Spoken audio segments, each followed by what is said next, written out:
Welcome back to the Rebellion, ladies and gents. My name is Shane Hazel. Across from me, I have the one and only Banks Wise, as per.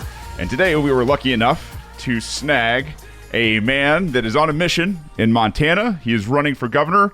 He is the CEO and founder. He's an engineer. He's the man running for governor up there. Lyman Bishop, welcome to the Rebellion, sir. How are you?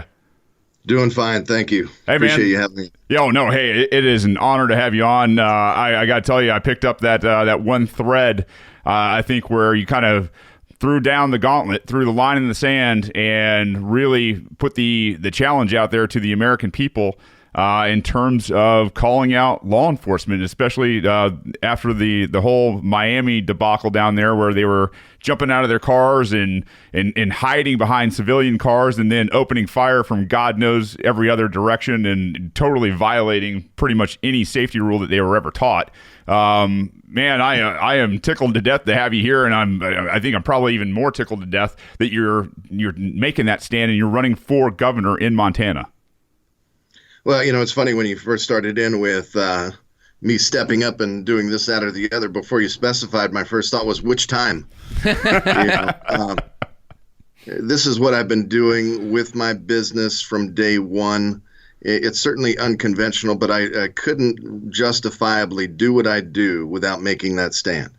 I needed to make my position clear from day one. And that particular event got a little bit more attention than I expected, but I'm glad it did.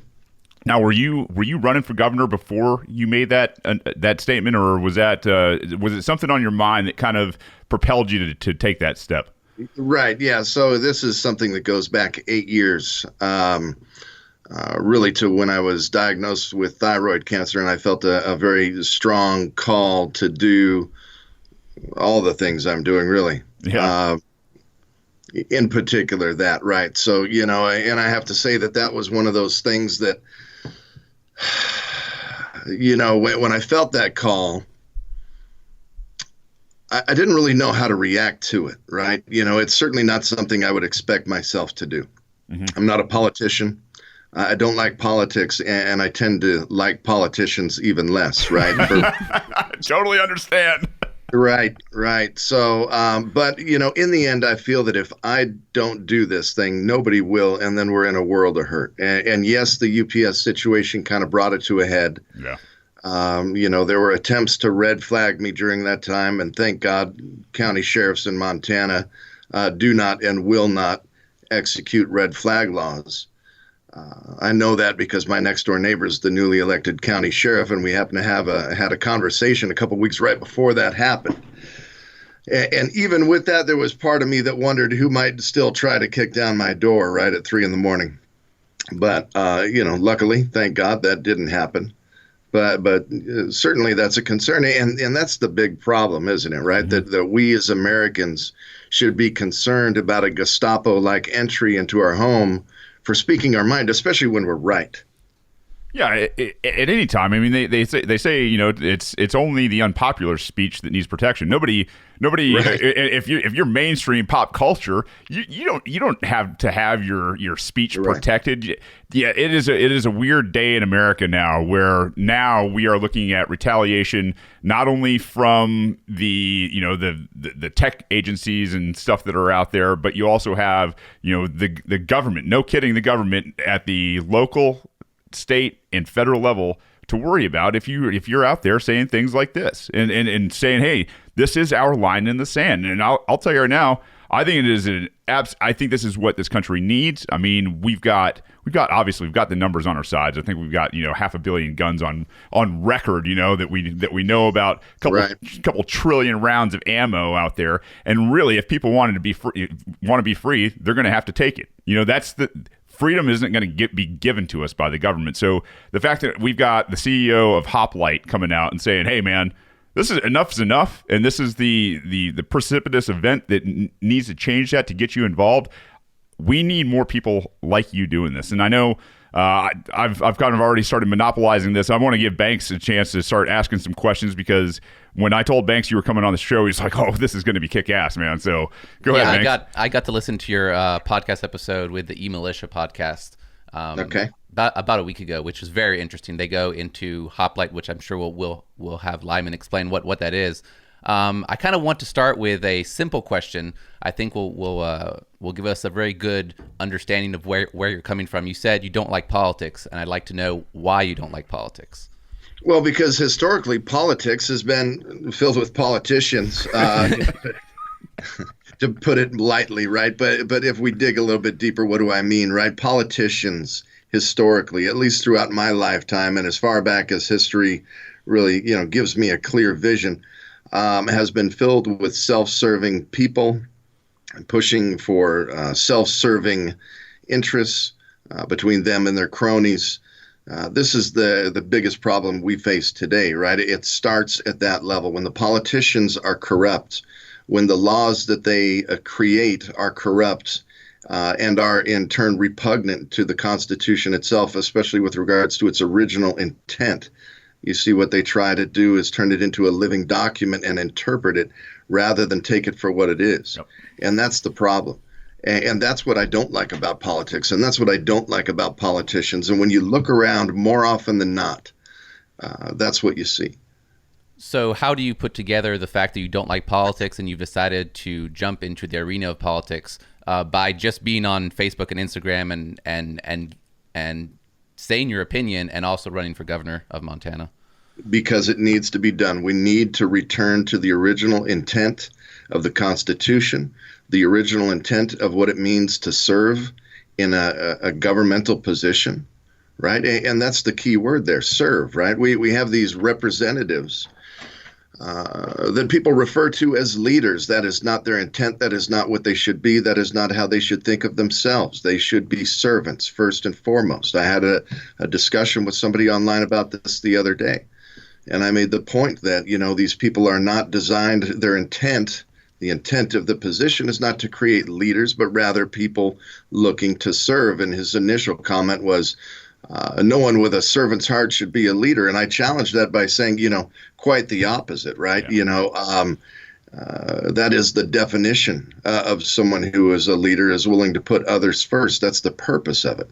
We can look at the greatest example, Christ himself. What did he do? Like, he who wants to be the greatest, let him be the least, right? Let him serve others. And that's where I'm coming from. And that's the whole point of it, right? Is to try to set an example for others to follow, where we unapologetically demand a return to all these things in their original intent, to politics, to the Constitution, to the laws that are enforced on the street. We need to return to the original intent. If we don't, I promise you we're doomed. I mean, I couldn't agree more. Just so that the rest of the conversation is fruitful, I think we deserve a little bit of, or the listeners deserve a little bit of the background. I've kind of looked into you, and I find you quite interesting. The lesser detail I find really cool is that you live in Kalispell, Montana, which is a place that I've wanted to move to, and is the home of Chuck Baldwin and the head of the Oath Keepers, whose name escapes me for some reason. Is there a reason you moved there particularly? Well, I don't want to turn this into a sermon, but I will tell you that God called me to. It's just that simple. It's the strangest thing. It's an experience that I never expected on a level that I never even imagined possible. So going back to when I was diagnosed with thyroid cancer, I had just gotten my first life insurance policy, which was a miracle, literally 2 months before I was diagnosed. And thankfully, all that's behind me, right? Clean bill of health, great, move forward. But at the time, I didn't know what was going to happen. And I just went before God and prayed and said, Lord, thank you, right? I didn't come to him crying or begging for my life. I came to him thanking him. And I think that's really the key. If you want to move forward with your life and give it over to God and allow him to take control of your life, you got to come from a place of thanks, right? Because no matter what you're going through, no matter where you live, you probably live better than a king did 1,000 years ago. So let's keep that in mind. For most of humanity, their existence was a nonstop, awful camping trip, right? So we're very fortunate. And I went to God and I prayed and I just gave it over to him. And I said, Lord, thank you, and take my life. Do with it as you please. You want to take me home? That's your business. I have zero complaints. And, if you walk with God, if you understand God, if you are connected to God in that way, more specifically by way of the saving knowledge of Christ, there becomes an open door of communication. And I heard, not with my ears, but in the back of my mind, a very clear message that told me the following, right? Word for word. We're coming up on the main event, the World Series of Human Civilization, and I want you on the starting lineup. But I'm happy to bench you if that's what you want. That's what I heard in my head. And I thought, okay, this is unusual, but great, right? So, as a Christian, I've heard from God before, but never on this level, never this clearly. And my response was, Lord, in as much as I'm able, every word, every deed, every breath I will give to you, but without the power of your Holy Spirit, the true and lasting power of your Holy Spirit, I've got nothing. And you might as well bench me. And I went to bed with that thought. I woke up with that thought. I went into prayer with that thought the next day, immediately upon waking up. And I felt someone walk into the room. This is where it's going to get crazy, right? So pay attention here. I get it. I felt someone walk in the room. I thought it was my wife. Felt like a little person, right? And I feel this person come stand next to my side of my bed, and I feel a hand on my shoulder. And I can tell it's the right hand because I can feel the thumb. And I feel a hand on my leg. And I can tell it's the left hand because I can feel the thumb. And I'm just praying, God, please give me the power of your Holy Spirit. I'm willing to do whatever it is you call me to do. And as I said amen and opened my eyes and turned my head, I felt the hands come off, but there was nobody there, right? You probably already guessed that part. I didn't know what to think of that. I called for my wife and asked her if she was in the room, what exactly is going on. And it didn't take long to conclude that God showed up on some level, right? The Holy Spirit made an appearance. And the amazing thing about that is that doors immediately began to open on every level. And shortly thereafter, I received a threefold command: move to Montana, sell armor to the people, and run for governor. And I thought, what is this governor nonsense? Well, you got the wrong guy, right? I mean, there was just no way that he's talking to the right dude, especially given the fact that I don't like politics and I don't like politicians. And to be honest, I ignored that part of it for a long time. I moved to Montana. That was a struggle in itself. As a matter of fact, I came up here with $1,000 to my name. By the time I closed escrow, after 6 months of what felt like Jason and the Argonauts, I closed escrow, but I got here with $1,000 to my name. And immediately my money, my main source of income, ran out. The bottom dropped out, zero. And I'm walking the property in the middle of winter. It's cold, it's gray, it's snowy, it's windy, it's depressing, I'll tell you. I mean, it was scary. And I'm walking the property and I'm praying and I'm saying, God, you asked me to come to Montana. And now this happens. What's going on? And immediately I hear that same voice and he says, I want to see you fight. And I thought, well, that's about the best answer you could have given me. So I just went about my business. I put my nose to the grindstone. I worked all day, every waking moment, and as much as I could to get my head above water and make sure my family was taken care of. And after about 6 months of that, I went to God here in my basement, sitting right where I'm sitting right now. And I had been in the armor industry for about 7 years, designing and developing new things. Again, my background is in mechanical engineering. You heard that other podcast. You got a sense of where my career kind of stems from.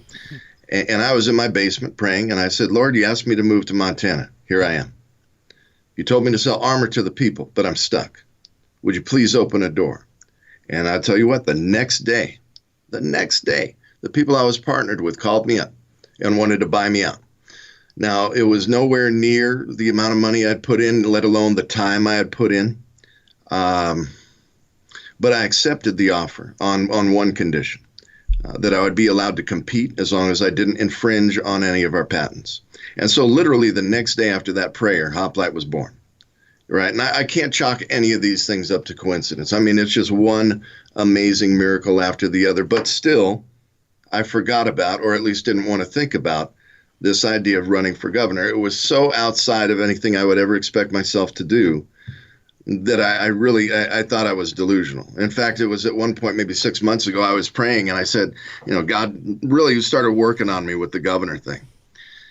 And I'm saying, God, it just feels delusional. And I swear to you, this is the funniest thing. And this just shows, God's our bro. He is. He's just like us in so many ways, just 1,000 times, a billion times, infinitely better. But I said, Lord, this all feels delusional. And he said, well, then go ahead and it's time to start getting delusional, is what he said. I love it. And I thought, you know what? I get that. I get what he's saying. What he's telling me is that all the thoughts that I have, all the dreams that I have, the ambitions, whatever they are, if they seem impossible, if they seem delusional, remember, all things are possible with God. Go for it. Go as if, right? Act as if. Just go, and don't hold back. And I kind of had to take a pause because I know what I've got inside and how, it can come out rather forcefully at times. And I thought, well, all right, let's do it. Checkmate. You've got me anyway. There's no real maneuvering one way or the other. The way is through, not back, right? So that's how we got where we are. Long-winded response. Banks has got to be thinking, man, where have I heard that before? And I mean, kindred spirits, man. I mean, the way I got into all of this kind of stuff was very much the same thing. Is like, man, I don't know what's going on. I don't know what we're doing. It's show me a door. And I've said that exact thing. Show me the door, the path that I'm supposed to be at. And it does seem crazy, man. Like in your head, you've been taught your entire life by a system of indoctrination that is conform. Don't go against the grain. You better be in line with pop culture. You don't rock the boat and those kind of things. And to finally shrug that off and to recognize potential and passion and genius, and then take that wild leap, man, to sit there and put all of your faith in something that's greater than you, that you're being called to do, and you see it. Right. The thing is you can see it in the back of your mind. You can you can see where you are supposed to be, and then what's funny is these little things start to happen around you that are not coincidental. That's right. I've imagined this right here is one of those things that is not coincidental. They're like, hey, man, I'm pretty sure you need to have Lyman on the Rebellion. And I was like, yeah, after reading this, I think I probably need to reach out to you. And man, what a great story, man. I kind of want to know a little bit more, just in terms of, like, I know, like, I feel like I know your heart, man, because I've been there and I've done it. The fact that you're talking about, service and the Constitution and really fundamental principles like peace and liberty and free markets, which we espouse here all the time. Where did you grow up? I grew up in Reston, Virginia. I was born in Pittsburgh, Pennsylvania during the terrible Tal era. Yeah. But I moved away, probably about the age of 2. Okay. To Reston, Virginia. My father, he was in the telecommunications business. Okay. But he ended up doing a lot of work for the federal government. And in the end, I think he was a CIA asset, actually, during the 80s.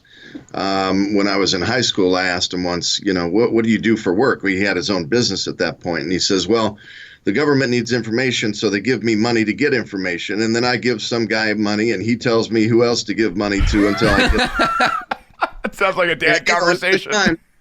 At the time, I'm a 16-year-old surfer kid that doesn't care much about anything other than, ditching school to surf and hang out with as many girls as I can. So that it went in one ear and out the other. But somehow I remembered it. So that was my influence, this man and his ideologies, and I'll just give you a taste of who he was, right? We went to a museum once and they had an American flag made out of, 3D kind of foam or something, but it was all black, and he didn't like that. And he went up there and he got the museum curator, and, he railed into this guy. And all I remember was the end where I'm coming back in a week, and if it's not gone, I'm removing it myself, right? But at the same time, he was the most professional man you could ever meet, right? Suit and tie when it was business time, never used a foul word that I ever heard. Although later I came to understand that at times he would write letters on professional letterhead that would say, "Dear so-and-so, F you, strong letter will follow." Right? So they didn't have email back then, right? So that's how he got it across. But so that's kind of how that played out, right? Born in Pittsburgh, grew up in Virginia. Come about 12 years old, my dad moves to California. Now, at that time, that area was amazing. In between LA and San Diego, it was undeveloped. It was OC. It was as God intended it, and everybody, lived a slow pace of life. It was not California as people think of it today. Right. It's 180 degrees in the other direction. So, I had the privilege of growing up there at the right time, at kind of the last opportunity to enjoy it in that way. And in fact, we moved to Texas at one point during high school, and then we moved back. My dad was doing whatever he was doing for work, and that caused us to move from time to time. Yeah, right.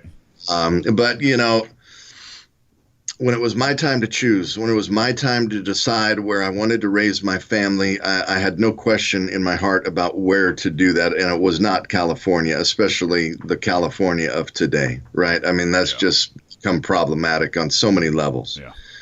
Poor planning, really. They allowed far too much development, even development conducted at the hands of foreign companies. The entire area that I grew up in was developed by a company called Taylor Woodrow out of England, right? So we allowed English companies and English executives to come buy up our land, tear it up ruthlessly without really much forethought as to city planning and how all these things come together. And absolutely just molested some of the most pristine landscape in the world for their own benefit. And where's all that money today? It's in England. The Queen got her cut, I promise you.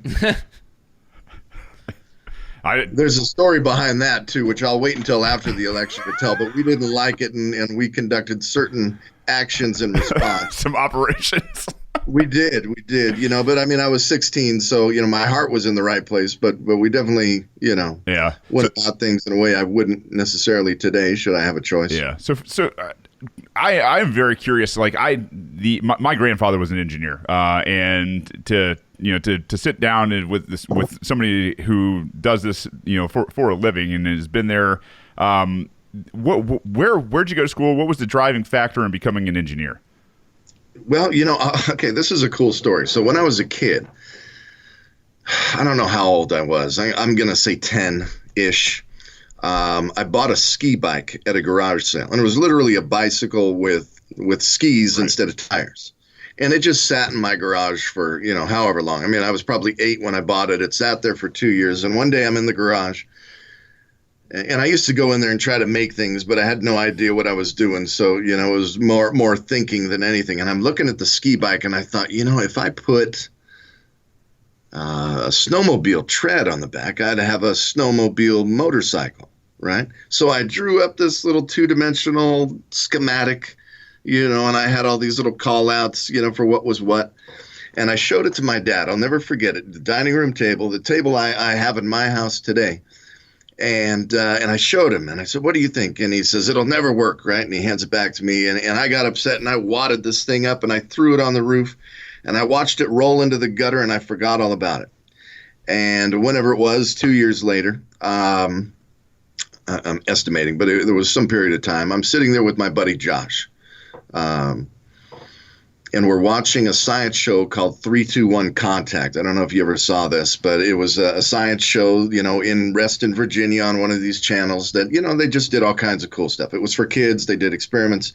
And here they show these guys in Japan had developed exactly what I drew up, right? A snowmobile motorcycle. And I told my buddy Josh, I said, look at this. And of course, his response is, there's no way you did. So I went in the garage, I grabbed the ladder, I set it up against the side of the house, I climbed up there, I reached in the gutter, I pull out this ratty old weathered, wrinkled piece of paper, I opened it up, but sure enough, you could still see the drawing, right? And the look on his face and the pride in my heart determined my future right then and there. I would be an engineer, and I wouldn't listen to what anybody had to say, even my own father, right? Because how could I? I had just proved him wrong, and I'm 10 years old. So, and maybe looking back at it, maybe that's where some of my disdain for so-called authority figures comes from. Look, if you're in the right and I'm in the wrong, hey, you got me. I don't care if you're a 10-year-old kid talking to me or a 10-year veteran of law enforcement. If you're right, you're right, and I'm wrong, and I'll be the first one to admit it. But in my heart right then and there, I realized that I should never take anyone's word for any sort of truth without validation, right? And if it conflicts with my own thinking, my own heart, then we disregard. Now where I went to school, Irvine, UCI, for a period of time. I actually didn't even get my degree from there. My father died while I was in school, so I completed my degree online.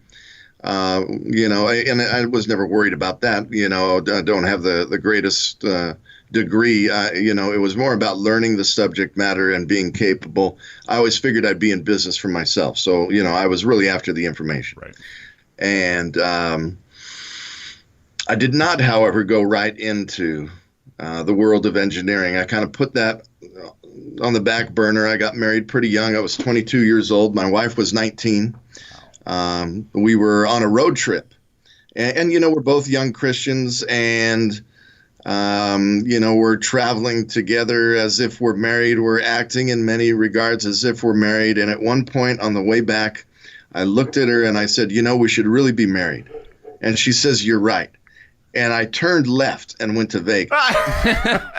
I'm not kidding you. This is how it happened. And we didn't really say anything else about it. We show up, we get a hotel room. We get to the room, and I pick up the Yellow Pages, and she says, "What are you doing?" And I said, "Finding a place to get married." And she like, "Oh, you meant now?" You're damn right now. And so we literally got married that night at midnight, right before midnight. And I mean, that's just such a perfect case in point as to who I am, right? If I make a decision, it's done, right? And there's no sense in waiting. We just go full force, until it's done. And so there it was. I got married that night. I woke up in the morning, didn't expect to be married. By the time the night was over, I was, so go figure. But it was the right thing to do. And now we've been married 25 years. Wow, congratulations. That's awesome, man. Yeah. So sometimes these things work, follow your heart, trust your own judgment, and you rarely will go wrong. That's amazing. That's a wonderful story. I've enjoyed the storytelling way that you've given us all this information. So I know at some point you go back into engineering and you get into armor, like designing armor specifically. How did you get into that? Because from what I understand, it's uncommon for people outside of the military and law enforcement to get into making armor. That is very true. The armor industry is, or at least has historically been, sort of closed to what they might refer to as outsiders. But in 2000, I was interested in a DARPA project called Exoskeletons for Human Performance Augmentation. You might have heard me mention that. Mm-hmm. There was this guy, Troy Herchebes, out of Canada that had made this ridiculous bear suit, but he was tumbling down cliffs, steep hillsides anyways, getting hit by trucks, swinging huge logs, at himself. And I thought, that's incredible, right? I'd like to explore some ideas like that. And the DARPA project was looking for ways to increase a soldier's lethality, survivability, endurance, etc., right? And so I had some interesting ideas there, and I started developing those ideas. But I quickly realized that there were other applications there. And, of course, shortly thereafter, we have 9/11, right?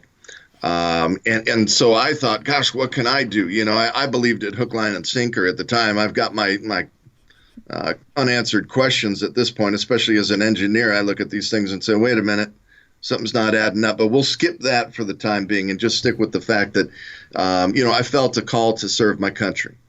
But here I was, I'm married. My wife did not want me disappearing to the desert for 6 months at a time and coming home dead. And, or even just, dealing with that in general. I was confident I wouldn't come home dead, but, a woman's going to have her concerns. And I had to respect that. And to be honest, I thought it through and thought, if I can still serve my country even more, perhaps effectively from here and not have to run around the hot desert, great, let's do that. Because I've always thought of myself as a big gun. I'm designed to take out big targets, right? And so I'm always looking for what's the biggest target that I can go after, and I don't mean that in any egotistical sense, because believe me, I recognize that I'm nothing. I'm just a man. I've got, very little to offer the world in and of myself other than, who I am. But, I wanted to see how I could be most effective. And, looking at the exoskeleton project, looking at armor systems in general, I could see that there was a tremendous lack of advancements, especially with regards to designs and coverage and things of that nature. So, I got to work designing some different solutions.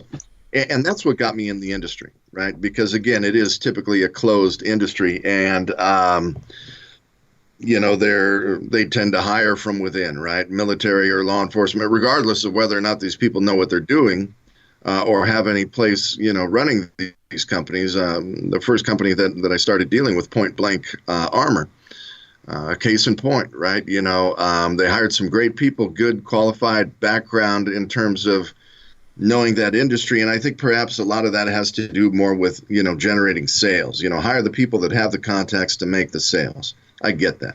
And these are good people, especially the guys at Point Blank. There was General Larry Ellis, Colonel John Seymour, who I got to know pretty well. And, I learned a lot from those guys. And they were very welcoming because I'm bringing to them things they had never seen and capabilities that they didn't even know existed, right? 3D design based on, 3D scans of the human body, right? So I'm integrating technology that, again, they were unaware of and developing applications that they couldn't have foreseen, right? Such as what I started with was this complete head-to-toe armor system, going with the idea of the exoskeletal platform, looking to integrate that into an armor configuration. I realized pretty quickly that a lot of what I was trying to do was ahead of its time, right? So much so that there would be some resistance in the market, which is part of why I accepted the deal for the buyout, because I knew that, well, that system is probably going to do well 20 years from now. What can I do in the here and now? And really, I had to dial that back to shoulder plates, right? And that's great, because that's kind of how capitalism can direct our efforts, right? What are people willing to buy? How far can I push the technology in a way that it can still be readily accepted and adapted? So I think that answers your questions. I don't know. Did I? No, absolutely. Absolutely. And tremendous backstory. Now, I want to know, I want to get into this red meat that you've got out here, the platform you're running on, some of the statements you've made, man. I mean, you're running for the chief executive position in Montana. Man's country up there. It is I think kind of a different breed, more of a, I don't want to say a throwback. I mean, it's you in those type of environments, you have to accept what is natural. I mean, this understanding and this falsifying of, what we are as human beings in terms of the way, some people will go to a supermarket and buy, even hamburger, right? It's like a lot of the guys out there live hours away from the nearest grocery store. They've got to, they've got to go out and they've got to source their food locally, whether if they're growing it or trading it or taking it off of a field or through the forest or whatever it is. The idea that you're going to go out and be the chief executive in an area like this. Right. I have seen some really compelling arguments, and one of the compelling arguments that you're making out there is the full legalizing of firearms, period, the repealing and nullification of the NFA. Yes. Those are strong words for somebody who's running, because most people, first and foremost, I don't think have the backbone or the cojones to say something like nullify at the executive level like that. And I want to dive into this a little bit. Your understanding of quote unquote law, right? Yes, right. The supreme law of the land. Article 6, Section 2 of the Constitution is the Constitution, right? And everything that's not in pursuance thereof is null and void. And so, as a chief executive, you're going to make that call right now. Hey, I think all your gun laws are just BS, and we're gonna do some things to change that. What does that look like? Interesting story regarding that. In 2009, the Montana State Legislature passed the Montana Firearms Freedom Act. You may have seen me comment on that. That, in effect, nullified any federal oversight with regards to firearms. It's a 10th Amendment issue, that says the Congress has authority to regulate interstate trade, but whatever happens within our borders is outside of their sphere of influence, right? And so that was passed very easily, and that right there should give you some sense of who Montanans are. That's right. So that was passed in 2009. Governor Schweitzer was immediately approached by the ATF and federal agencies that threatened to pull federal funding. Right, this is what they do. Yep. They don't like the fact that you're holding to the Constitution and pushing back against their encroachments, their infringements. They're going to threaten you with money, and so he left it alone. And of course, Steve Bullock, our current governor, he didn't even bother. Right, he made a comment just a few months back that said, "I'm a gun owner and a hunter. No one needs an assault rifle, a 30-round magazine, or a bump stock." And I just about pulled my hair out. I thought, how in the world do we in Montana have a governor that would say that? And actually, that was one of the things that really put me over the top and said, okay, God, you win. I see the logic. I see why you called me here. I see why you want me to do this, because this is what's happening all across the country, and I cannot allow that to happen here. So fine, I'm all in. I'll do the thing. Checkmate. Like I said, he boxed me into where, it was really sort of, if you care about your children's future, you better do this. Mm-hmm. And that's what I tell my wife all the time, right? If I don't do this, and it has to happen now, right? Yeah. If I'm successful, or maybe even if I'm not, my hope is it will inspire others to do the same. But if I don't do this here and now, I think it will be too late, because all the people that are running for governor right now, I've got concerns with all of them. You got Gianforte, who's a millionaire. He ran for governor 4 years ago, 4 years ago.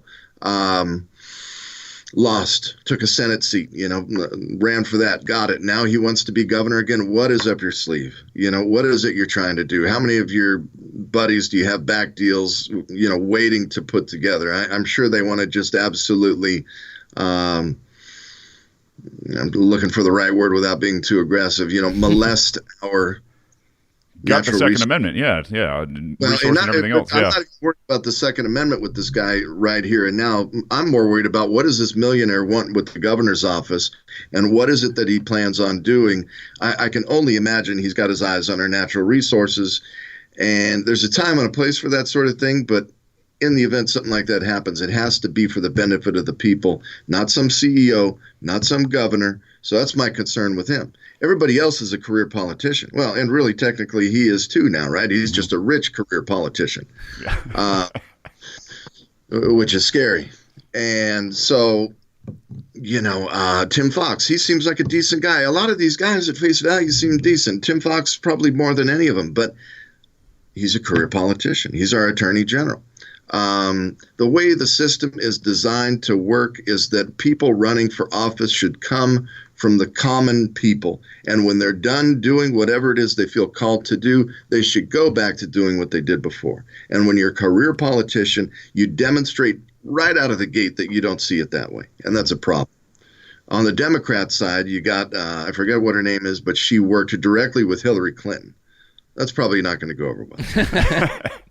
The other Democrat is the current lieutenant governor to Bullock.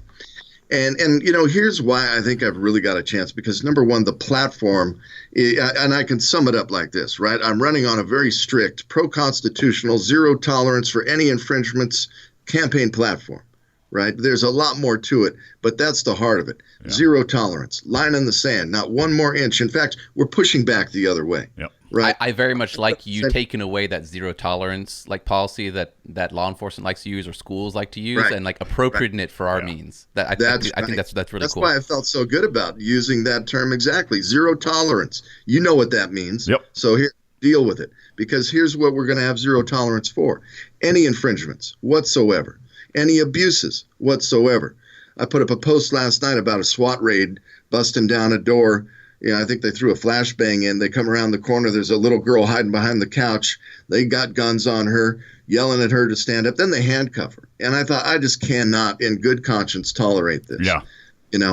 And so I had to speak out on it. And most of the posts I put up, the other side tends to be kind of quiet, but we got the cops chiming in. We got the thin blue liners chiming in. And look, I support the enforcement of laws, but let's go back to what those laws are or ought to be. If they are in conflict with the Constitution, as you said, you quoted it correctly, they are null and void. Yep.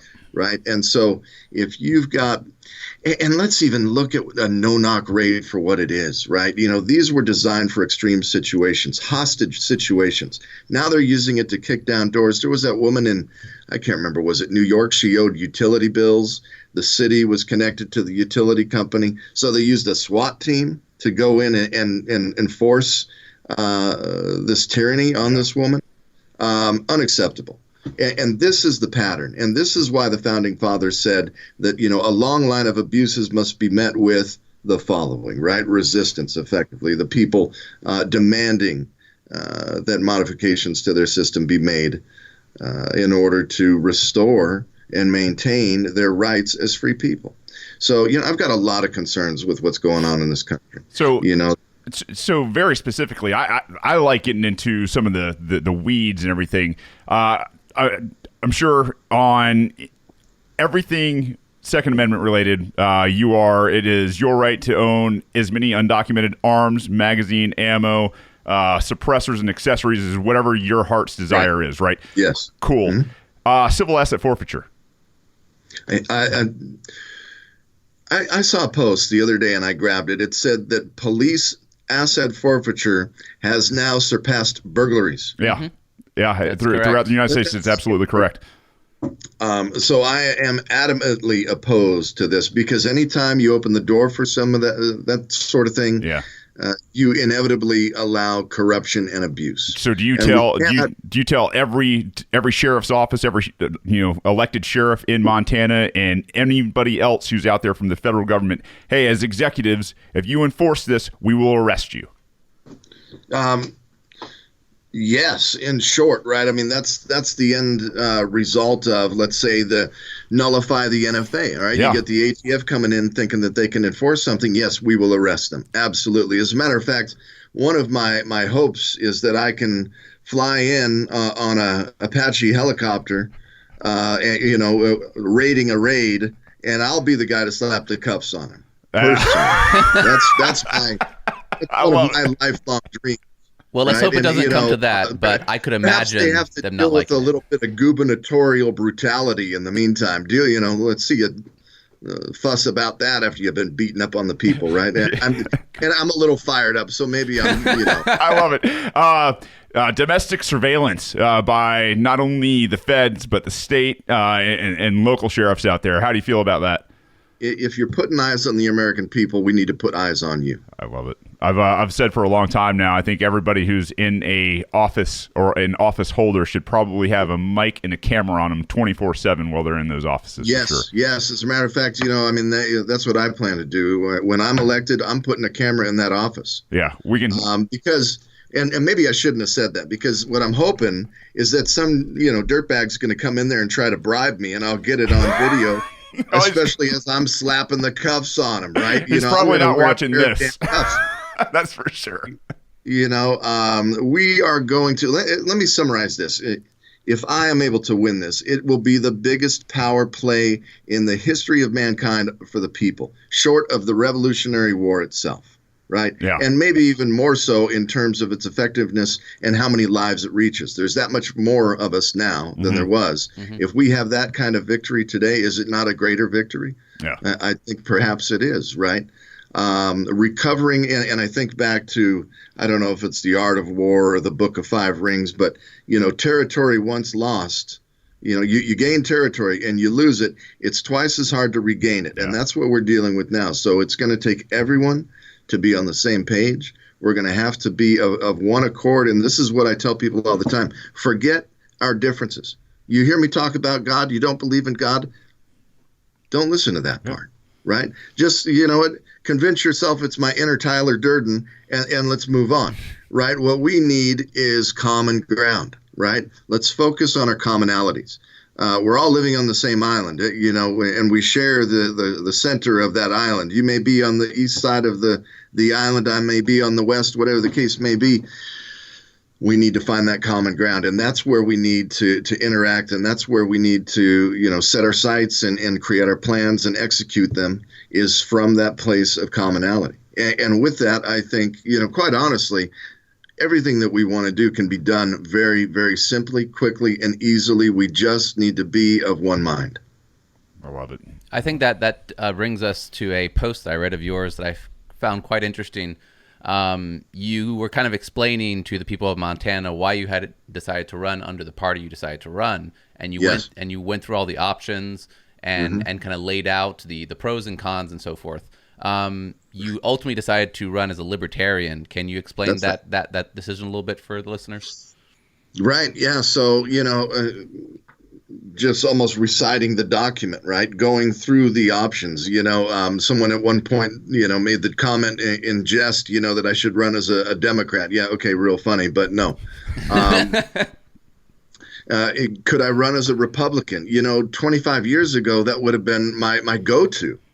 Right? I wouldn't have thought any other way. But as I watch what the Republican Party has done over and over, and look, I voted for Trump. I was a big supporter of Trump. But the minute he said take guns first, due process second, he lost me. I'm done. I'm out. And there's no way that I can align myself with that party ever. I mean, unless they have a come to Jesus moment and repent and lay themselves at the mercy of the people for forgiveness. Which we know they're all about, right? Yeah. So look, these are the big money guys. These are the ones who, tell us they're fighting for our rights while they push for the Patriot Act, while they tell us they want to take our guns first. The list goes on and on. I'm not having it. I'm done. And so I was going to run as an independent, right? And that's kind of classic me, right? Go all the way. That's it. I'm done. If it's a game of chess, I'm sweeping the pieces off the table. That's it. But I step back, and that's usually how I do it. I turn the volume all the way up, then I dial it back a little bit as I think things through. And when I did that with this situation, I realized, well, if I'm running as an independent, I'm not doing the people justice, right? Because it's going to be that much more difficult for me to get things done in the early stages, ramping up to the election. It's going to be that much more difficult for me to get people to listen to me or to put their faith and trust in what I'm trying to do.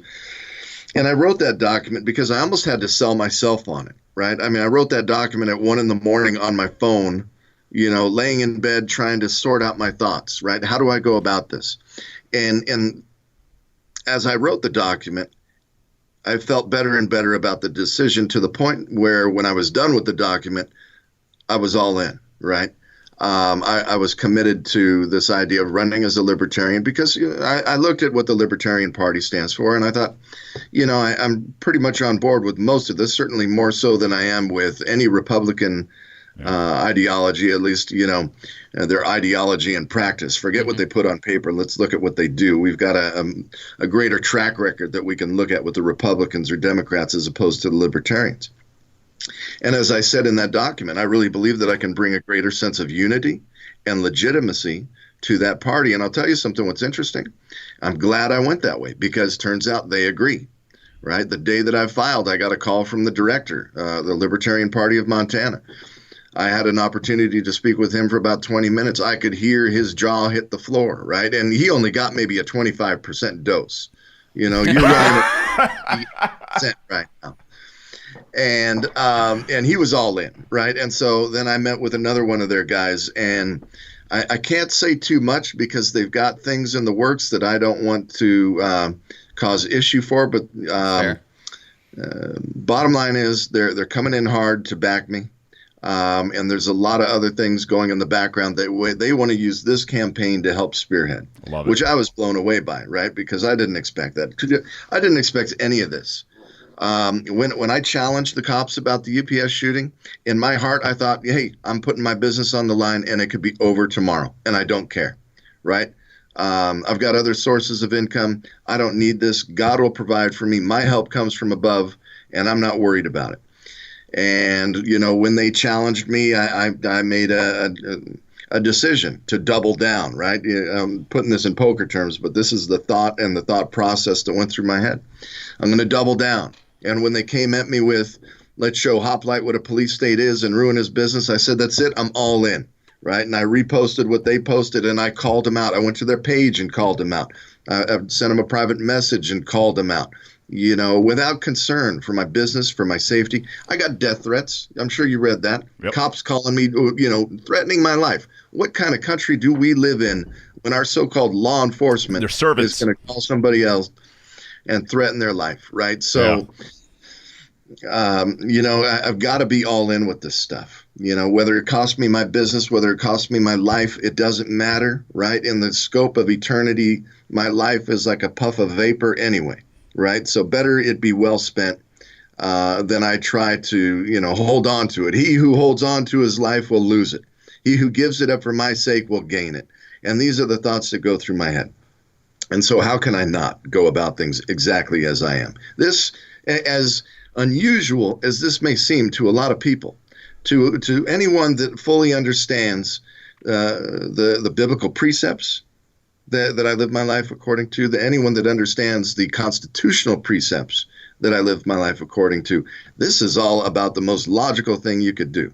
Yeah. Yeah, right? that's kind of like the story you were saying earlier, is like God was telling you to be delusional. But it's very easy to think that something is delusional if the rest of the world is delusional. I mean, you read a book like 1984, it's pretty delusional to think that you're going to be able to freely walk out and not be surveilled. Well, it's like, well, no, that doesn't happen. I don't have a place where I can be free and not be surveilled. And think about that too. As libertarians, right? This idea where we're always told, oh, you're not living in reality. There's no way you could ever do something like this. It is the naysayers and all these people. Meanwhile, we're looking at the biggest empire that we have known in history of mankind. And we're sitting there going, you guys are running a $1.5 trillion deficit. You're $23 trillion in debt. You've got $200 trillion in unfunded liability. You've got troops in 150 countries around the world. You want to talk to me about unsustainability and not living in reality? That's you guys, man. Right. That is where we are at in this world, man. Lyman, I've got a fire, man. I'll tell you, your story and my story are very, very similar in this.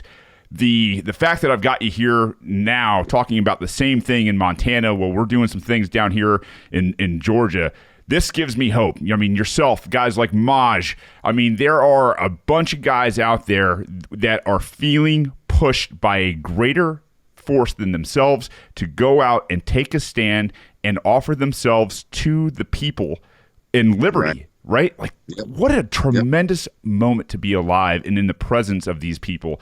Unbelievable. I mean, man. That's the history of the world. Is people being subjugated to too much. Yeah. And I'm sure that every moment that there's injustice, somebody is called, and probably all of us are called to do something about it. But it doesn't happen, and that's why it bubbles up to this kind of event, right? Yeah, I mean, you can only shun and neglect and marginalize people and disregard their thoughts and their lives for so long before that happens. Well, I mean, it's kind of the same kind of debt. It's a debt of injustice. Yeah, and absolutely. The same way that a debt of money has consequences, there are consequences. Yeah. What and I know, like, if you're like me in terms of strategy in about going about this is one of those things that is a close hold, right? It is one of those things that, hey, listen, appreciate you asking, but I'm not going to give anything away for the fact that, if there are people out there that are listening to this that are opposition, I don't want them to know where I'm going next. Where I can wave this hand over here and start getting to work with my other hand. That's what I'm doing. And so I'll leave that off the table. But we're already rolling up into an hour here. Well, I think so. There is one strategy I think that Lyman can talk about, since it's on his website, and I told you I was curious about it. Go for it. So this is a detail, but I love rabbit holes. You've got your financial plan on your website here, and the first part is signage, and it says that you have a device that you made that allows the sign to swing and give range, and that it's GPS tracked. Can you tell us the details behind that?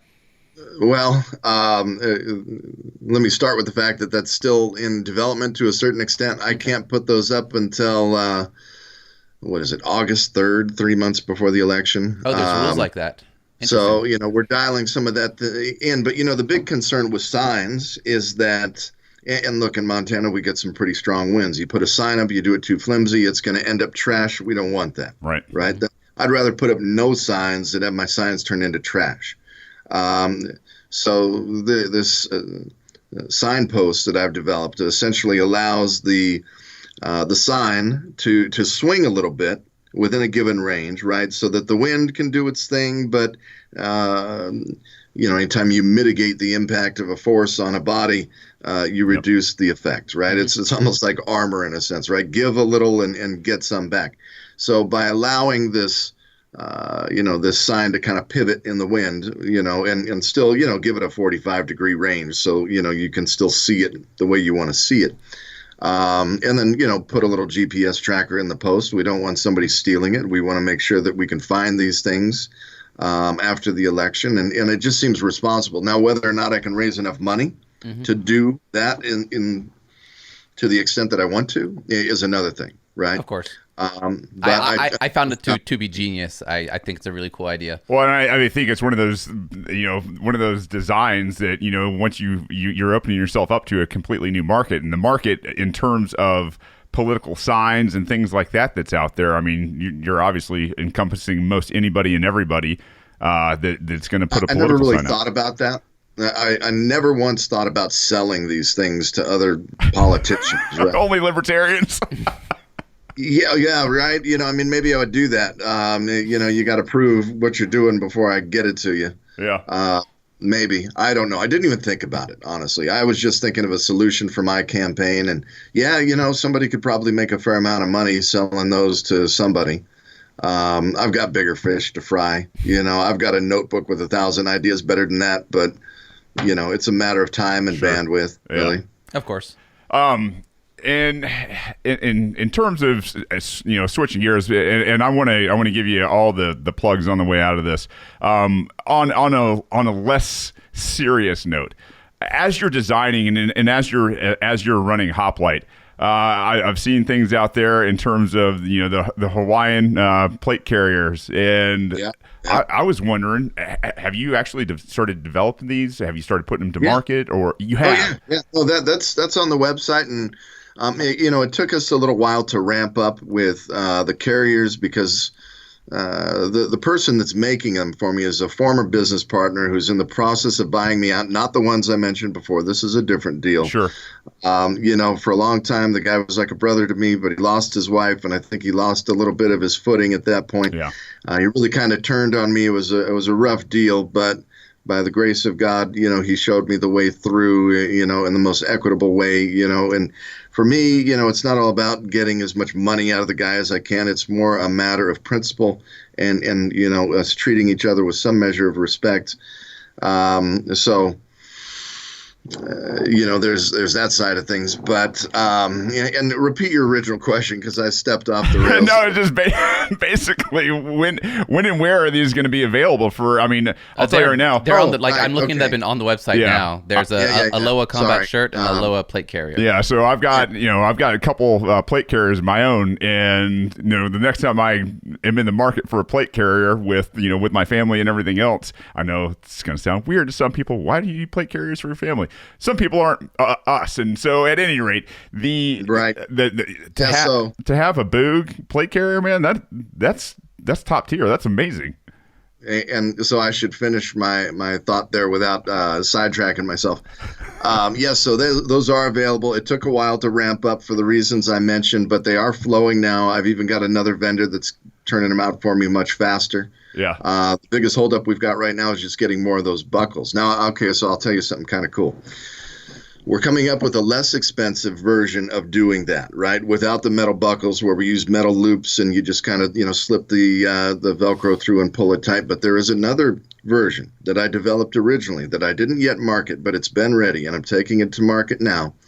And it does use the buckles. And the reason it uses the buckles is that it's got an integrated rappelling harness built into it, nice. A chest harness. So now you can tie this into a leg harness, and you can rappel regular. You can rappel Aussie style, right, upside down, because you've got this upper body harness. That's what that was originally intended to do. But, I had to work some things out before I brought it to market that way. So that's coming in the very near future. But even now, you can get the Aloha plate carrier. You can get the Aloha combat shirt. And, I'll tell you a cool story here. That came up before my 25th wedding anniversary.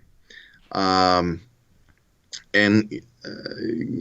back a little bit further, the Hong Kong situation. Yeah. I saw that flower on a flag in Hong Kong, and something about it just hit me. And I thought, wow, that's a great image. I want to do something with that to support these people. And I've got a friend who's a graphic artist, and I sent him the art, and I said, hey, can you clean this up and make it usable? What for? I don't know, but we'll figure it out. 25th wedding anniversary comes around. Wife wants to go to Hawaii. That's where we went for our honeymoon. And I had gotten injured working with the company that, was trying to screw me over. And with that, I got a little bit of workers' comp money. So I just gave it to my wife, right? It's tax-free. It's workers' comp. Here, take it. You want to go to Hawaii? Let's go. So, yes, that's what she wanted to do. And here in the back of my mind is this flower. And but I didn't know what to do with it. And we're coming out of the Paella fish market, I think it was called. Mm-hmm. And as I do, I look around, and the street is just lined with Hawaiian shirts. All sides, every store. And it hit me like a lightning bolt. And it saw it in my mind right then and there. And I said, I know what I need to do. And as soon as we got home, I had my buddy put together, a draft of the shirt, for marketing purposes, but also the details that we would need to send to. It turns out a friend of his who does DTG, direct to garment printing, right? So now we've got almost overnight. We've got Aloha combat shirts, and I put some funny stuff in there on the original post, get them while you can, before doomsday. And then I had a clock ticking down to my birthday, which was the day that I announced my governor run. I didn't know it. I didn't know that was going to be the day that I formally filed the paperwork. But so in a way, that is the end of the world for those in power that seek to keep us down. Their time has come. As of the day that I filed that, I believe that there was, the hosts of heaven celebrated that day, I can assure you, right? Because they know what's coming, and I mean, I'm all in. Just like I was with the UPS shooting, I'm all in. I don't care if it costs me my business or my life. I'm all in. There's nothing I'd rather do. I was born for this purpose. I will not back down. I will not be manipulated or bought. You can't buy me. You can't buy my principles. My sacred honor prevents even a favor in exchange for something that infringes on the people. And, so you're seeing something that we haven't seen in this country for a long, long time, right? Certainly not in our lifetime. The only ones I know of are the ones who set it up in the beginning, right? Unwavering, zero tolerance for any infringements, zero tolerance for any abuses. It's time that we step up, all of us, and just put our foot down and begin to push forward together as one over that line, over their line, until they are pushed back to where they belong, which is not in our lives in any way, shape, or form. You have infringed, you have overstepped. This is representative of a hard push of the pendulum swinging in the other direction. Yep. And it's about time. Amen. I couldn't agree more. God, I'm fired up. Do we have a little bit more time, Shane? Well, we have time. We usually do a little bit to wrap up. I don't want to. Well, if you got more questions, yeah, before we do that. I've got one more question. Yeah. So, I like trying to understand how people's principles are kind of constructed. And on that podcast on the E-Militia podcast I listened to, you talked about ITAR. So I know you want to get rid of the NFA. Yeah. You're a Second Amendment absolutionist, which is a really cool term. ITAR, which I know Shane deals with too, working in the industry. Do you think that is a appropriate set of laws, policy? What's your opinion of it? I'm trying to see if there's an area when it gets outside of America where you think there some rules might be reasonable? So you bring up a question I've never really considered. As someone that has to contend with that, I always felt that it was a little bit overdone, but I can understand that, hey, look, we don't want to get weapons technology in the hands of whoever it might be, anyone who declares themselves an enemy of our nation or of the people. But are we talking about Joe Biden? Yes. Well, and I don't need ITAR to not sell to him. That's right. Yeah, perfect example. He doesn't. He does, as a business owner, he doesn't need the government to tell him who not to sell to, right? Like that's a bad dude over there. I'm not giving it to him. I don't care if he's red, white, and blue. I don't give a damn. He's not getting any of it. And so, from what I hear, if people decide not to sell to bad people just have no way of getting things. Oh man, it's weird, isn't it? And maybe if they don't have the money to buy that kind of stuff either. So I did mean to answer for you, but go ahead. Well, you make good points, right? I mean, our line of thinking is, parallel here. And as I said, it's something I never really gave a lot of consideration to. What do we do with ITAR? I had a conversation with my gun dealer yesterday about firearms regulations. And in the end, a gun dealer has the right to not sell to somebody. Mm-hmm. If you come in and you're acting shifty, they can tell you to get out. Yep. And really, that's what laissez-faire economics are about, right?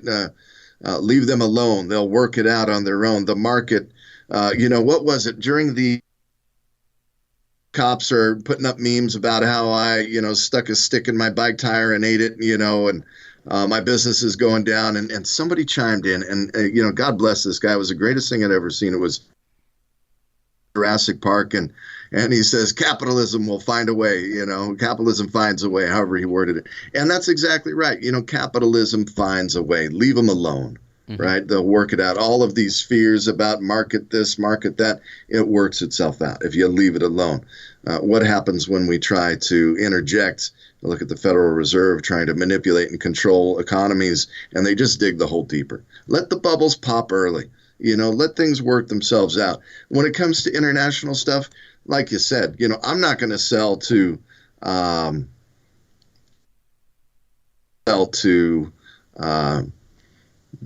any of these ISIS or North Korea, mm-hmm. I'm not going to sell whoever it might be. And so, that right there is probably enough control. If you create a nation that people are proud of, they're going to go out of their way to protect it, even when their money's on the line. Yep, that's right. No, that's a really good point.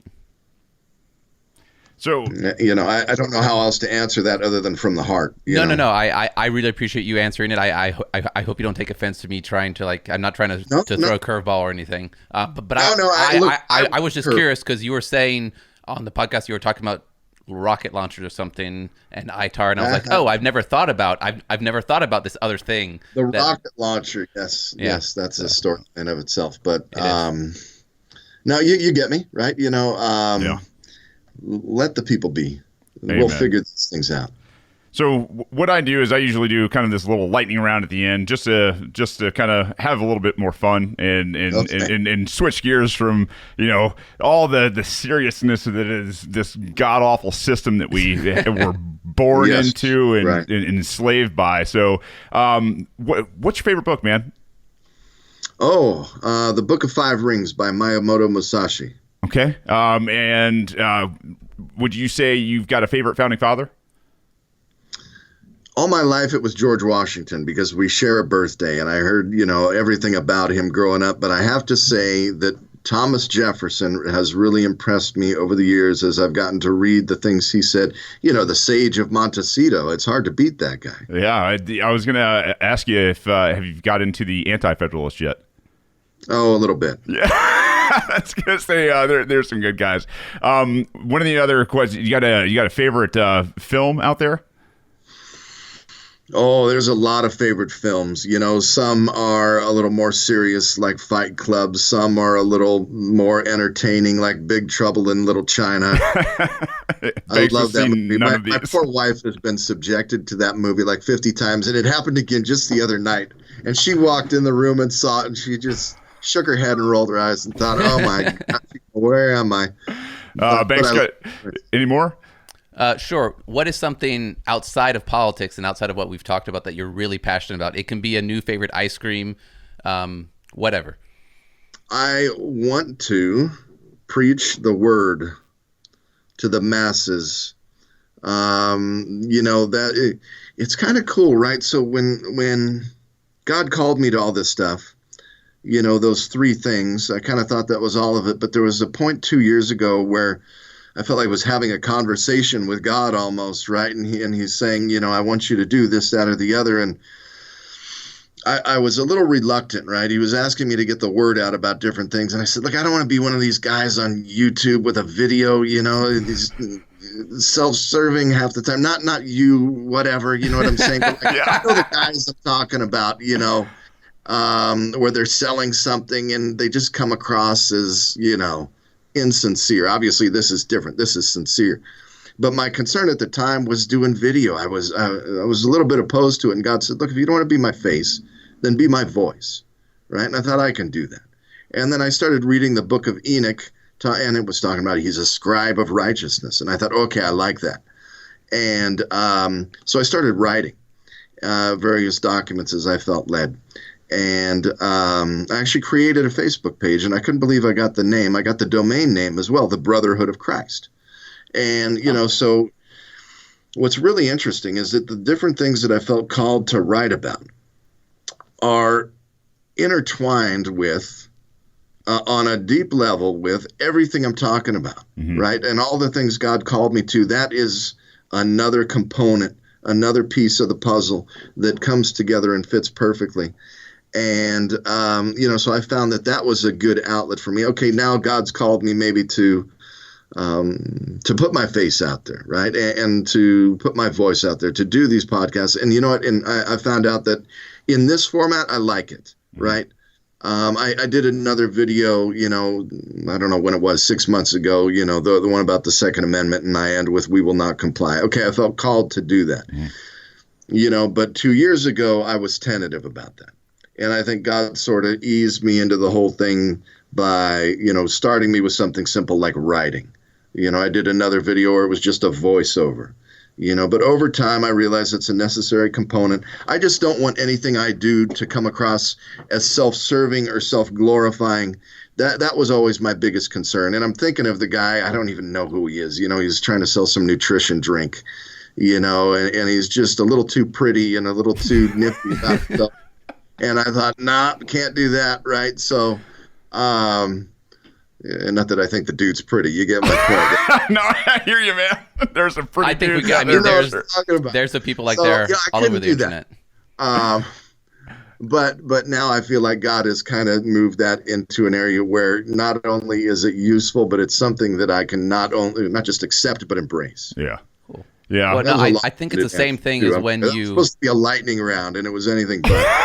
It's all good, man. That's totally fine. I think it's the same thing that if you're worried about being crazy, then that's probably a good thing. You're probably not crazy because you're aware. So if you're worried of being self-serving, probably a good thing. Shane, I believe you have the last final and the thing question. is this last question I don't even ask any self-respecting Montana man that's out there. The last question is usually cats or dogs. I don't imagine there's a lot of cat dudes up there unless they're walking around a puma on a leash or something. I can't say that I've seen a single cat in anyone's home. The only cats I've seen look like they're coming out of some barn somewhere, and the guy's got them in there to eat mice. That's where they belong. I don't like, I'm allergic to cats, so this is the first, I want actually. nothing to do with them. I teach my kids, I say one day I'm going to invent a device that kills all the cats, and it makes my daughter squeal, so that's always fun, Some sort of like Tesla device that, just... Bam. So the question is, does the non-aggression principle apply to cats? I would say yes. As long as they're catching all rats options are on the table. As long as they're catching mice and rats in the barn, they're good, man. Right? That's where they belong for sure. That is where they belong. I'm okay with that. But not much else. Well, brother Lyman, let's plug all your websites, man. Tell everybody out there how we can help you out and get you some money and support. Well, and that's fine and good. I almost hate to do that because I don't want to plug anything. Oh, hey, man, there's a lot of people out here that want to help you. my help comes from God. But if you want to join in that, great, sure. Go to the campaign website, Lyman2020.com. That's Lyman, Lima, Yankee, Mary, Alpha, November 2020.com. Yes, you can donate there. The maximum you can donate in a year or in this entire process is $710. Look, I'm happy if I get $7.10. Wow. And to be honest, again, if money's tight, just keep it. I don't need it. God's going to provide. We can do this thing with no money, right? All we got to do is more of these podcasts. I'm convinced that if the people of Montana can hear me speak on this level for even 5 minutes, it's a case closed, right? But fine, there's the website. I've got some information there about my policies and what I believe and how I want to go about doing things. And there's a few surprises I'll add later, but there's a strategy to it. Yeah. The company website, hoplitearmor.com, Hotel Oscar Papa Lima India Tango Echo Alpha Romeo Mary Oscar Romeo, hoplitearmor.com. What's cool, what we got going on there is, I don't know, 4 or 5 months ago, the people we buy our plates from, LTC, Leading Technology Composites, the world's largest and most respected armor manufacturer, hands down, right? Been working with them for years, very close with them. They do things for me that they don't do for anybody else. And 6 months ago, they gave me access to some of their older inventory. Can you move it? Yes, great. Gave us a good deal. We got it out there. Can you get more? Well, we got these. Great. Gone in 2 hours. I need more. The people want these. And this just, says a lot about them. They recognize the not just the demand, but the need to provide and protect the American people, to provide for them armor. And so what they did is they opened the floodgates on these things. They've cut their margin way back. We've cut our margin way back. Now we're able to offer a set of plates that normally costs $800 for half that. Wow. Thanks to LTC. I couldn't have done it without them, right? And only because they believe in what we're doing. I went to their corporate headquarters a little while back, and I sat with all their higher ups, and at one point they asked me the question, who's your customer, who's your market? And I said, well, we sell to a lot of soldiers. There's probably a few cops that buy from us, less and less over time as they hear what I have to say, but mostly we sell to the American people because they have a right to it. And now I followed that up immediately with, now, did you know I'm running for governor on a strict pro-constitutional, zero tolerance for infringements campaign platform? And I wanted to see where they're at. You're either for us or you're against us. Yeah. Right. So let's get all the cards on the table. And they're for us. That's they're awesome. For us. And they're good people. A lot of them are Christians. They're all patriots. And brother, I'll tell you, there's some great people, and I love them. I'll never work with anybody else. If they go under, I'll quit. Right. I'll start selling bubble gum. That's right. Yeah. Well, whatever. Man, I'm gonna wrap us up and roll us out here. I can't thank you enough for making time on a Sunday and doing this with us, man. I'm 100% behind you up there. I wish you the best of luck, and obviously we'll get this out tomorrow morning on Monday, so people can hear it. They're gonna be able to see it on YouTube. Banks is trying to get a selfie with everybody in the picture over there, but brother, if you need anything, you got my number. You know where we're at on social media and everything else. You give me a shout, and we'd love to have you back on as this thing continues. Yeah, well, same for you, right? You, or for that matter, anybody listening, right? If there's a crisis, if there's an issue, now I'm starting to sound like the A-team. If no one else can help, if you can find them, right, give them a call. That's right. And so I'm out there. I'm easy to find. I've put my personal cell phone out there because I want to take calls from the people. That's a big part of how I'm going to do things moving forward is to speak with the people directly. Yeah. And maybe that's not the most effective because sometimes I spend an hour on the phone with, grandma down the street. But you know what? I care. And you know what? If I'm on the phone with somebody, I'm going to give them the respect to finish what they have to say. Amen. Yeah. Unless my wife's yelling at me to get off the phone. there is the trump card Which there. happens a lot. Okay, so let's be honest. But she's a great woman, and she supports me. I'll say this one thing just to give her props. In the beginning, she was opposed to me running for this. She said, "You have a loud mouth. You're going to embarrass me." It was just maybe a week ago. She came up and gave me a hug and said, "Thank you for having a loud mouth." Yeah. Because she realizes how important what I'm doing is and how desperately we need it. Well, She's gone so far as to tell me at this point I have no choice. and that I've got to see it through, even if it does cost me my life.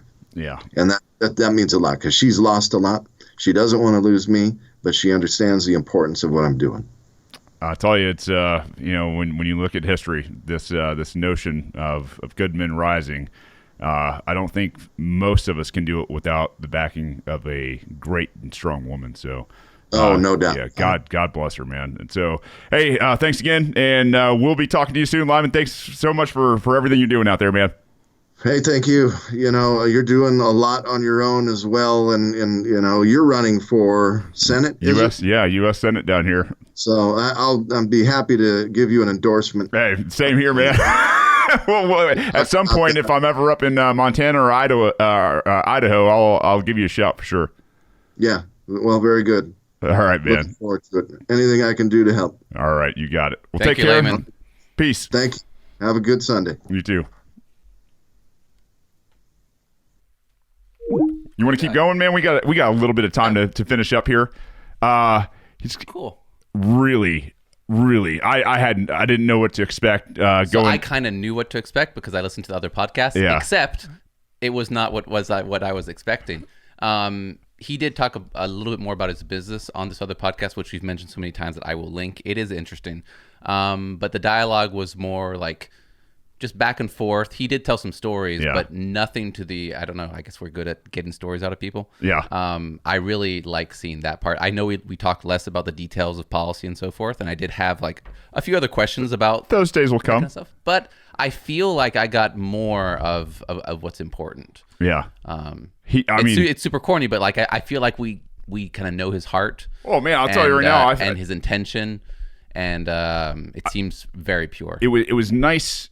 I mean, for me to see another guy halfway across the country, who has a very similar motivation, and that's it's not because we want to do any of this, man. I imagine he's the same way. It's like we don't want to be here. We don't want to be parading ourselves out there for ridicule and these awful, god-awful, machines that are the Democrats and the Republican parties out there. We don't want to expose our family to that. We don't want to be called names and everything else and possibly even worse. Are you sure, though? Because not that Ron Paul is the the sayer of all truths necessarily, but he does say, like, if you're not having fun doing it, then you're doing it wrong. And I've told this before. Yeah. I see like alignments, right? Sure. Like when different things that are true come together and they point to the same thing. Same thing, like this podcast and this moment with Lyman, and the fact that we know, like all three of us coming together at this point. It feels like it's like three different paths that went down the right way and met at one spot. And I feel like a mission that you feel is the right thing to do. Sure. And something that you have to intrinsically enjoy it because that's the way that God or whoever would have made it. And so that you should almost want to do things that are like wanting to do things that are hard is not abnormal. Yeah. Or painful. No, trust me. All that kind of stuff. I have enough going on outside of politics, right? That's hard that I enjoy. Like, sure. I'd rather just be free, so I didn't have to deal with this. And no offense, if we didn't have to have a podcast and run for office and run campaigns, we'd have more time for the more what we consider more important, right? The selfish things where we want to spend more time with our family. Where if I want to take my kids out to make sure they know how to fish and how to hunt and how to work the land and live in wilderness, and like that's the kind of stuff that I really love. I mean, but I don't think it's. I'm not sure that it's as black as white as you say. I think that the things that we think we love, not that they're intrinsic. We love the conflict. No. The things we think we love, not necessarily that they're all bad. Like spending time with the kids is not bad, but I think that if we're in tune with our path, okay, whether you believe in God or not, some kind of you have to believe in kind of a higher power and not think we're just like some bacteria that just came about and has no purpose. Sure. And it's just going to all be gone one day. But if you think that there's some kind of path, I think that path includes things that the world has told us are not fun or not what we need to be doing. If things were better. Yeah. I'm using lots of air quotes for those who aren't listening. Yeah, I hear you, man. No, I definitely understand where you're coming from. Outside of that, I'm real impressed. I'm this season already where we've got some just amazing people that are just people. They're not politicians. They're not in this for glory or anything like that. They're in this for liberty and for real principle. There is I really, man, I hope that the average American out there begins to see this kind of thing. I hope they have the confidence and the courage to say, the hell with both of these other parties, and the hell with these politicians, just because they can beat a Democrat or just because they can beat a Republican, whatever. I don't care if they're running libertarian or independent or anything else. If they're the right guy for the job, and obviously we got some guys like Matt Gertler down here that are running on a Republican ticket at least. I mean, we've said before. I mean, it doesn't matter. I've asked a few questions of some of our guests that I like. If it's a Republican, it's for the Libertarian. If it's a Liberty Democrat, there's just not a lot of them. No, yeah, and we're still looking for that one. So if you know who they are. So I'll give a confession. Sure. I donated $5 to a Democrat. Uh-oh. He is a Ron Paul Republican. This is not Liberty gonna be happy guy, with that and he decided in Michigan for some county commission sheet or something to write as a to run as a Democrat. Huh? I think it was kind of foolish and so forth, but I gave him $5 because I do that and I know the person personally. He's not actually a Democrat. He's not actually a Republican either. He doesn't care, just like us. Yeah, but it is theoretically possible. Yeah, we will do something big if you find us a Liberty Democrat. Yeah.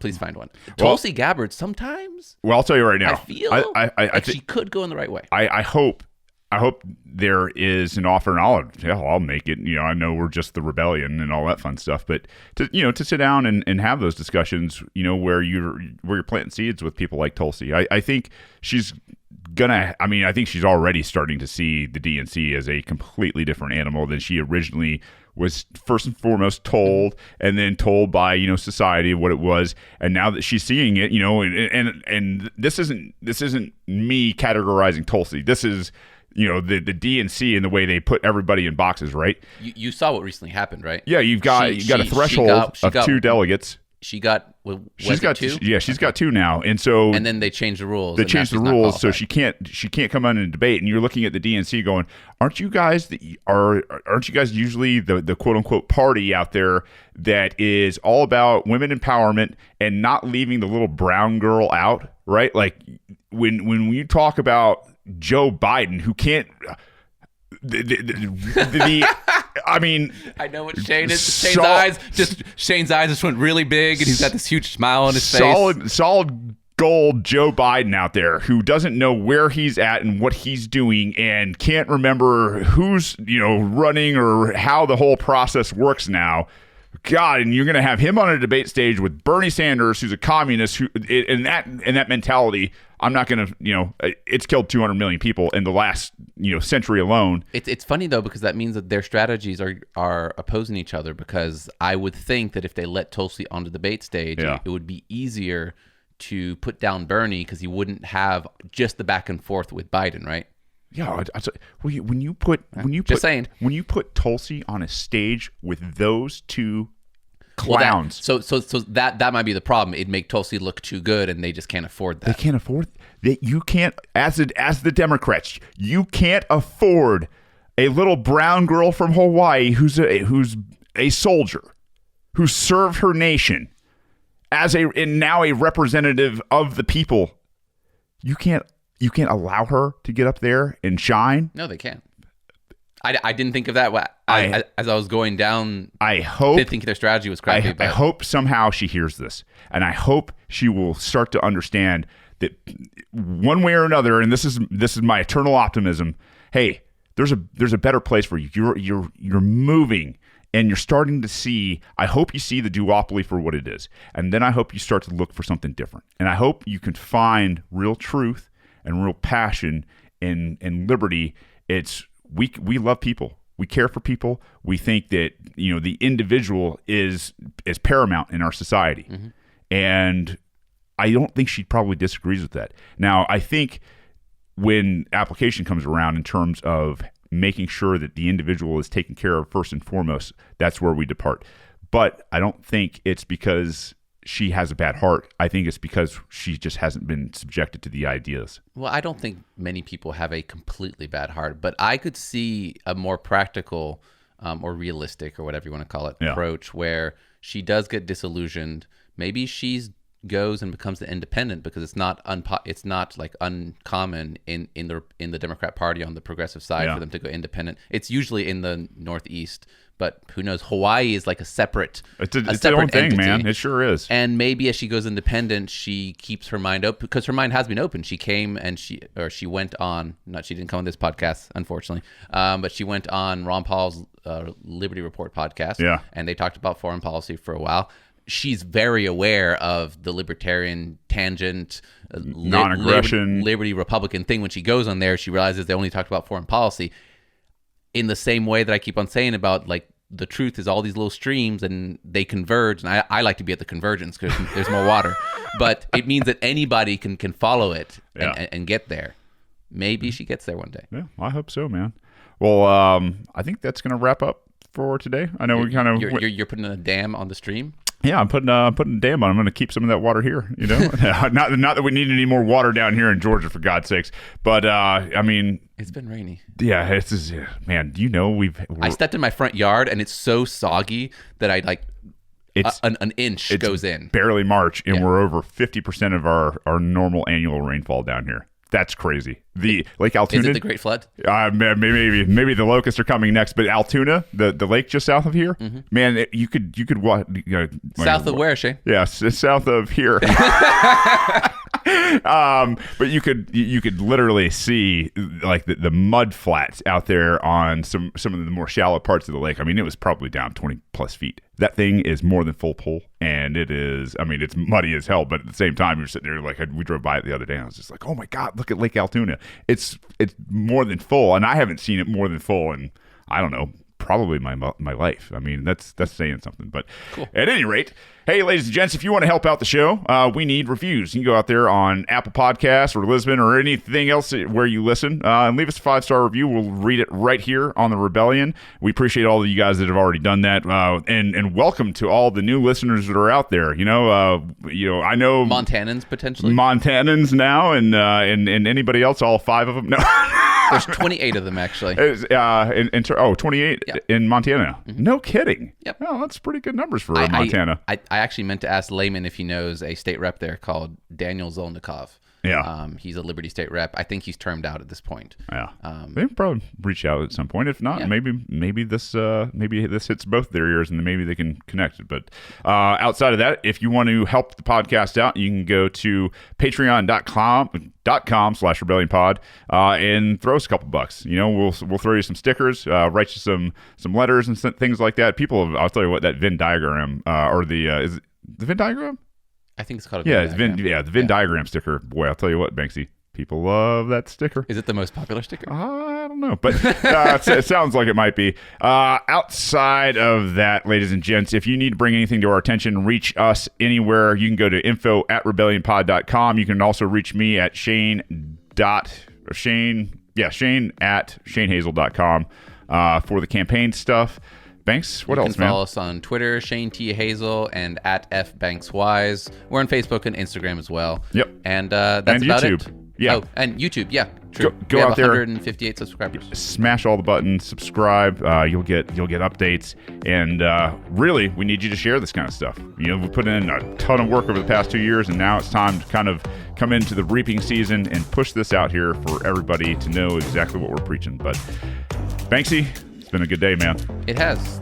And this is always your place for peace, liberty, and free markets. We love you. We need you.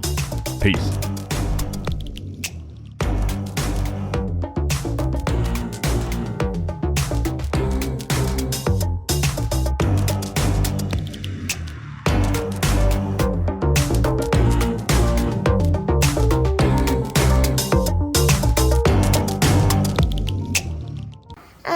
Don't hurt people and don't take their stuff.